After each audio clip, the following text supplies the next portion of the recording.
I'd like to welcome to the podcast my special guest, Isabelle Richards. She's the Heritage Engagement Officer for Bassett Law and the Pilgrim Roots project. Welcome to the podcast, Isabelle. Hello, Rachel. Thank you so much for having me. It's lovely to be with you. Thank you. And could you explain a little about what your job role is? Yes, certainly. So I'm employed as the Heritage Engagement Officer for the Pilgrim Roots project, which is a heritage lottery funded project exploring the separatist story. So the Mayflower pilgrims who came from the area in North Notts and Lincolnshire and South Yorkshire and led the voyage really and ended up in America in 1620. Right, so you've got quite a lot of history there to cover, and as you mentioned, it covers three very large areas. So is that quite difficult, that challenge of looking after three very different counties and the different stories within it? It can be, certainly. I think it's a story that's been lost perhaps to younger generations. So part of my role is to take it out into the schools, which is really important, so that I think people can feel ownership of these local stories across all of those regions that we mentioned.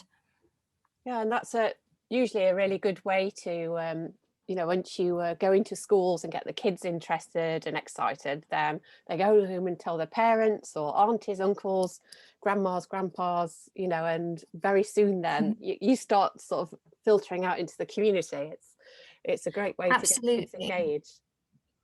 Yeah, so I mean, I'm based at the Pilgrims Gallery in Bassett Law Museum when I'm not out and about doing events or visiting schools. And we do have children who come for a visit with their school and then come back at the weekend bringing their parents because they've enjoyed it and they want to share the story with them, which is just wonderful. Does the Pilgrim Roots district, are they offering something for tourists that come over, whether they're from England or international?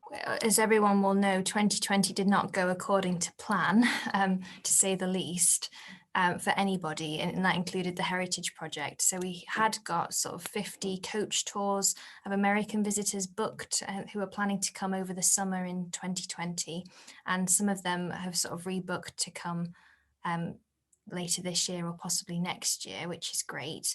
We're also encouraging visitors from the wider region and the rest of England.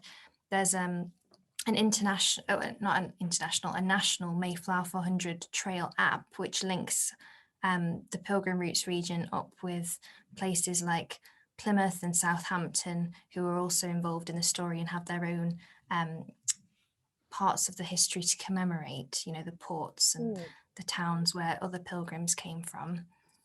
Right, so I think what might be good is if maybe if we look at the three counties individually, and you could sort of maybe give me a couple of highlights of each of those. So let's start with the Doncaster region. So as you know, I've been working with a lot of community to do the Pilgrim Woman Doncaster that's going to take pride of place in the new Danham Gallery, which should open this summer. And what's the sort of highlights or the go-to places in South Yorkshire for the Pilgrim Roots Trail? Well, I would definitely say a visit to the Danham Gallery to see your sculpture. That's on my list for when it opens this summer, definitely. And then the other place in South Yorkshire would be Austerfield Church, St Helena's, which is where William Bradford was baptised. And Bradford's a really important pilgrim character because not only does he become governor of the colony in Plymouth, but he also wrote of Plymouth Plantation. So that's sort of the journal and a really key document in us knowing what on earth happened 400 years ago. Yeah, I know it was very useful for me when I was doing my research and my own Atlantic crossing. I was reading the William Bradford's words almost in real time. So seeing what they were experiencing 400 years ago in the Mayflower and what I was experiencing traveling on the cargo ship. And it's a fascinating story, isn't it? Yes, it's wonderful. And without that document, I think we'd be really struggling to kind of piece as much of the story together as people have managed to do over the years. Yeah, so if we continue our journey eastwards from South Yorkshire and the Austerfield and Doncaster area, we then enter North Nottinghamshire. And is there a couple of key places in North Notts that you would direct people to go and check out? Definitely. So I would say the Pilgrims Gallery at Bassetlaw Museum is a great starting point to find out more. I think if people visit the gallery, they kind of get a sense of the story and they hear a little bit more, which then will help them interpret what they're seeing out and about on the Pilgrims Trail sites at the churches. So the Bassetlaw Museum is in Retford. I think that's a good starting point. And then we have a few key sites linked to pilgrims, so the St Swithin's Church in Retford, but also Babworth, which is just down the road. And that's where Richard Clifton preached nonconformity. And it's thought that Brewster and Bradford, both key pilgrim figures, travelled to hear him preach there. That's an important spot. And then we have Scrooby too, which is not too far from Austerfield, but it is over the border. And that's where the Brewsters lived. So there's the church there, and also the manor house, which is private property, but that's actually where they were living in the end of the 16th century and into the 17th century. Yeah, so then as we work our way then from North Nottinghamshire, we then cross over into another border, which is into Lincolnshire. And one of my Pilgrim Women's sculptures is in the town of Gainsborough, and she's standing by the waterside, and she's already installed, so you can go and visit her. She was installed in summer 2020. So have you got some key pieces for Lincolnshire? Yeah, well, on the way through to Lincolnshire, I would say just before the border, Sturton the Steeple is a good place to stop. There's some key pilgrim women who came from there, which is always good to know. And then if you travel on to Gainsborough, you've got the Old Hall, which is a really great example of the sort of architecture that the pilgrims would have known, contemporary architecture, and also the John Robinson Memorial Church. John Robinson was the pastor to the pilgrims. He didn't make it to America, but he was a really key leader for them. Right. There's so many fascinating places, and you know, on this trail, you could spend quite a long time, couldn't you? Sort of just in these three counties and exploring all these different places that relate to that story. It's great. There really are. I mean, I think it can sound a bit overwhelming sometimes when I start saying, but also go here and also go there. You could certainly spend a really rich, full day or even a few days traveling around looking at these places.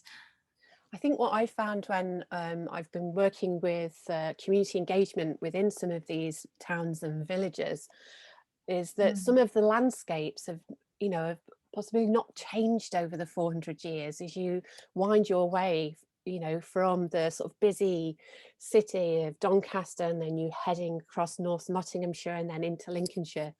There's some amazing scenery and some gorgeous countryside that, you know, would not have changed very much since that time of the separatists. So it really does give you a flavour of what they would have lived in, and some of the sites that they would have seen. It is really beautiful and quite atmospheric in that sense, I think. Particularly, for instance, Babworth has this sort of very secluded setting, sort of in woodland, Babworth Church. That's really gives people a sense, I think, of being cut off from the world, which is one of the theories about why this separatism grew up here, that we're kind of linked by the Great North Road, which passed through, to ideas, but slightly separated from sort of great seats of authority and the control that that would bring, of being closer to cities and whatnot. This is a great place to take a little creative break, and we're going to hear a poem by Val Bowen called Proud Mayflower Seeds. New Englanders, you failed to understand or heed the Wampanoag way of life. To gain men's sympathy and praise, you told of savages and wilderness to tame, pronounced yourselves the chosen ones, the blessed, and your God cursed when you, immersed in pride, took freedom from their people, took the right you claimed most to prize. Pride, the deadliest of sins, goeth before destruction, a haughty spirit before a fall. 10 generations after the great dying, 55 million Mayflower seeds have blown across the land. You have taken all the gifts of Mother Earth, left her deplete, demanded more and more, yet still expect to fill your dwindling store.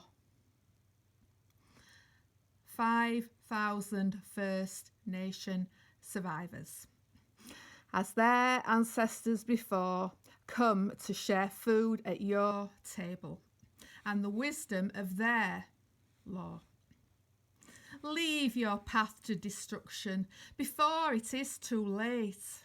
1 million species on extinction's brink look to you in hope and desperation to make this declaration as you celebrate the founding of your star-striped nation. Give thanks for all you take. Take only what you need. Be part of nature and not separate. Protect and honour all life. Nurture interdependence. Live in harmony, not strife. Thank you, Val, for that very thought-provoking poem. And Val is a member of the Right to Read group and the offshoot Lippy Women, and the poem was read by fellow Lippy woman Claire Crosdale. So, Isabelle, let's continue our journey eastwards.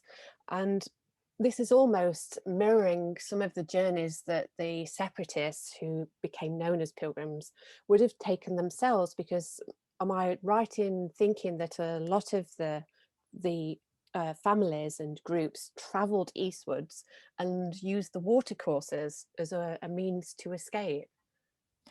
Yes, that's right. They did. So they had to get out of the country. They had to get to the coast, which Lincolnshire has, and of course Nottinghamshire doesn't. So they passed along the waterways and were sort of having to be quite sneaky, actually, because they weren't allowed to leave the country. So it was very daring of them, actually. Yeah, it must have been quite scary when you're, particularly if you're travelling with a family group with small children, and we know there was quite a few children on board the Mayflower, but to make that journey maybe under the dead of night and sneaking around and just hoping that somebody doesn't alert the authorities and let them know that you're there. Yes, I mean, on one of the escape attempts, the men got separated from a lot of the women and children, which must have been really harrowing for them. The ship's captain that they were meant to be joining, the men had travelled on foot and the women were coming along on barges, and they saw the authorities coming and had to sort of scarper quick, and the women were left in England with the children, and they did eventually make it to Holland together, but it would have been a terrible, terrible time to wait in the meantime. Yeah, and that takes us, if we continue our journey eastwards, right up towards the coast, and that story of them being separated, and some were arrested and held in the jail cells in Boston, the Lincolnshire town of Boston, which is not far from the coastline. So do we know much about that story about them being held in the jails? So we know that they were held in the cells at the Guildhall, which is a place people can go and visit when it reopens, and actually see the place where they were held. There was some confusion, I think, about what the authorities were going to do with them. They tried to sort of send them off to Lincoln to a more official court, and then that's how they sort of escaped by not quite going where they were told in the end. Yeah. But it must have been a really difficult time. I mean, treated like proper criminals, really. It really sort of conjures up that image, doesn't it, that these group of people were following that what they believed was true and following this path, but every step of the way there was, it was fraught with dangers and of all types, and then to get their families separated, and some ending up in jail and some ending up getting on the barge, just must have been quite a terrible time for them.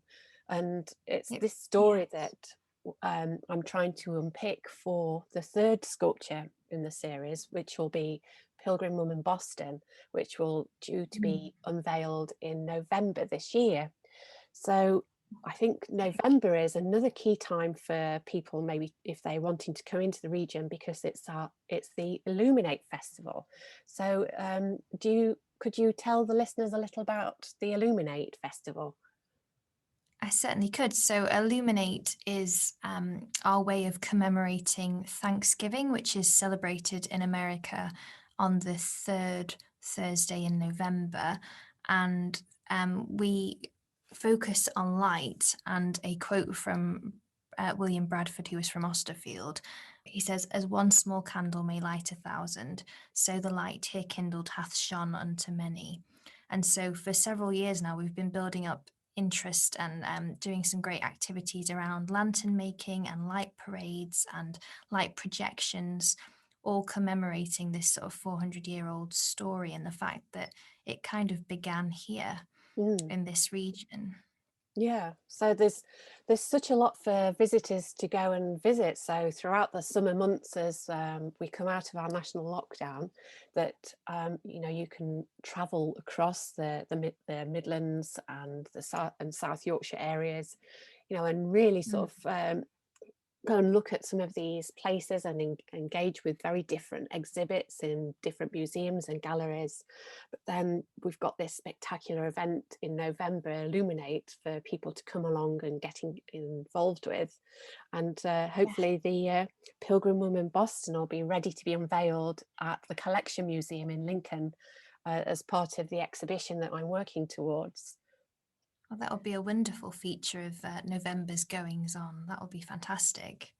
Yeah, so thank you, Isabelle, for being my guest. And if people are listening and they wanted to have a look online, is there any resources that they can access?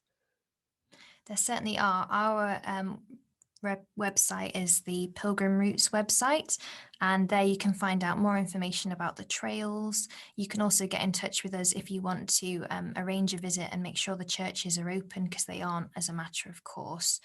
And there's also some education resources we're working on to put online as well, and event listings. So that's really a key place to find out what's going on and plan your visit. And you mentioned the app as well. Could you give a little bit more information about that? Okay, so there is a National Mayflower 400 Trail app, which can be downloaded and kind of guide you around the different locations across a wide range of regions involved in the story, the different compact partners we have for the anniversary. Once people do get up into the Pilgrim Roots region, I really recommend our Pilgrim Trail, because that's got lots of detail, and also our contact information to, as I say, book visits to churches if that's what they want to do. And is there any charges involved to visit any of these locations? Basset Law Museum and the Pilgrims Gallery are completely free. The churches will usually appreciate donations if they open up. And I believe Gainsborough Hall will be charging again when they reopen this summer.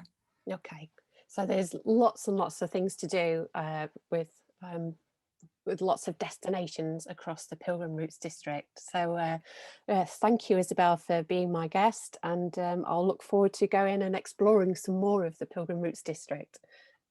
Thank you very much, Rachel. Spirit of Mayflower is part of a series celebrating my Spirit of Mayflower project. You can get involved in lots of ways. You can take a look at some of the movies and pictures I took on my journey by heading to the Rachel Carter Sculpture Facebook page. You can also head to my website at www.rachelcarter.co.uk, and there you'll be able to view some of the sculptures I make, Treat yourself to a limited edition Pilgrim Woman sculpture, or take a look at some of the online tutorials. We are riding on the tide with a cargo full of hopes and dreams and 100 souls inside. We are crossing the great ocean. We are riding on the tide with a cargo full of hopes and dreams.